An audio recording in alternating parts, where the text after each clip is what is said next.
நம்மளுடைய கோயில் பயணத்தில் இன்னைக்கு பார்க்கக்கூடிய கோயில் உத்திஷ்ட மகாகணபதி மணிமுத்தீஸ்வரம் அப்படின்னு அழைக்கப்படுகின்ற திருநெல்வேலி மாவட்டத்தில் பாளையங்கோட்டை, அதாவது ரயில்வே நிலையத்திற்கு அருகாமையிலே இருக்கக்கூடிய ராஜகோபுரத்தோட இருக்கக்கூடிய ஒரு பிரசித்தி பெற்ற ஒரு முக்கியமான கோயில்.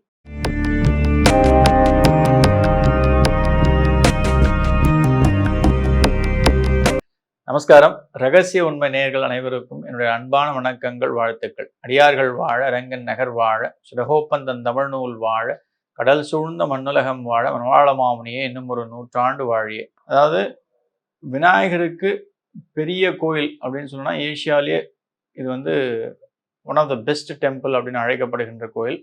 ஏன்னா மூலவர் விநாயகர் கணபதியாக இங்க இருக்கிறது இந்த ஒரு கோயில் ஒன்றுதான். அந்த வகையில பெரிய ராஜகோபுரம் உண்டு. அந்த ராஜகோபுரத்துள்ள நுழைஞ்சு நம்ம போய் விநாயகரை சேவிச்சுட்டு வலம் கிட்டத்தட்ட 14 செல்வங்களை கொடுக்கக்கூடிய விநாயகர்களும் பிரதிஷ்டை பண்ணப்பட்டு முருகரோட வள்ளி தெய்வசேனையோட காட்சி கொடுக்கக்கூடிய ஒரு கோயில் அப்படின்னா அது உத்திஷ்ட மகாகணபதி மணிமுத்தீஸ்வரத்துல. இந்த கோயிலுடைய தனி சிறப்பு அப்படின்னு நம்ம சொல்லணும்னா, தாமிரபரணி ஆடு கிழக்கு நோக்கி பாய்ந்து கொண்டிருக்கும். இந்த கோயிலுடைய ராஜகோபுரத்துலேருந்து பார்த்தீங்க அப்படின்னாலே நடக்கக்கூடிய தூரத்தில் இருக்கக்கூடிய ஒரு ஒரு முக்கியமான ஆறு தாமிரபரணி ஆறு.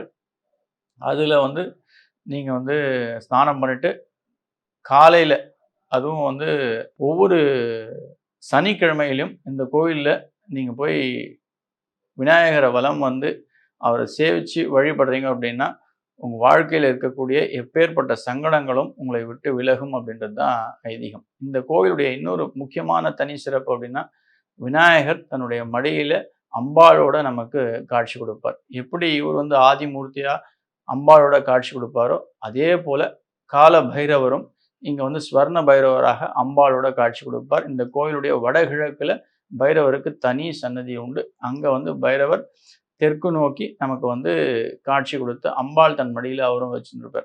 இவர் எப்படி விநாயகர் ஆதிமூர்த்தியாக இருக்காரோ அந்த மூர்த்தியாகவும் நமக்கு காட்சி கொடுப்பார். இதுதான் இந்த கோயிலுடைய தனி சிறப்பு. மற்றொன்று நம்ம ஏற்கனவே பார்த்தா மாதிரி கிழக்கு நோக்கி பாய்கின்ற தாமிரபரணி ஆறு. இந்த கோயிலில் நான் ஏற்கனவே சொன்ன மாதிரி சனிக்கிழமைகளில் நீங்கள் போய் வலம் வருது அப்படின்றது ரொம்ப ரொம்ப விசேஷம். சித்திரை மாதத்தில் 1, 2, 3 ஆகிய 3 தேதிகளிலும் சூரிய பகவான் அவருடைய ஒளி நேரடியாக விநாயகர் மேலே விழும். அந்த 3 நாட்கள்லையும் நீங்கள் போய் அந்த உத்திஷ்ட மகாகணபதியை சேவிக்கிறது அப்படின்றது ஒரு மிகப்பெரிய பாக்கியம், ஒரு பெரிய பிராப்தம். அந்த நாட்களில் உங்களுக்கு வாய்ப்பு இருக்குது அப்படின்னா அவசியம் போய் உத்திஷ்ட மகாகணபதியை போய் சேவிக்கிறது நல்லது. நான் ஏற்கனவே நிறைய வீடியோவில் சொல்லியிருக்கேன். இந்த கேது அப்படின்றவர் யார் ஜாதகத்திலாம் பலம் இல்லாமல் சில சங்கடங்களில் கொடுக்குறார். எப்பயுமே கேது பகவான் சில கஷ்டங்களையும் சில தடங்கல்களையும் கொடுக்கறது உண்டு. அவ்வாறு ஒரு சில அமைப்புகளில் இருக்கும் பொழுது நிச்சயமாக உத்திஷ்ட மகாகணபதியை நீங்கள் போய் சேவிக்கிறீங்க அப்படின்னா மிகப்பெரிய மாற்றங்கள், கேதுனால் இருக்கின்ற தடைகளும் தடங்களும் நம்மளை விட்டு விலகும் அப்படின்றது தான் ஐதீகம். அந்த வகையில் கோயில், அதுலேயும் விநாயகருக்கு முதற்கடவுளான தமிழ் மக்களுடைய முதற்கடவுளான விநாயகர் பெருமானுக்கு ஒரு தனி கோயில் மூலவராக இருக்கார் விநாயகர். அதுலேயும் ராஜகோபுரத்தில் நமக்கு வீற்றிருக்கிறார். அம்பாளோட மடியில் அம்பாளோட நமக்கு காட்சி கொடுக்குறார் அப்படின்றது இந்த ஒரு கோயிலில் மட்டும்தான்.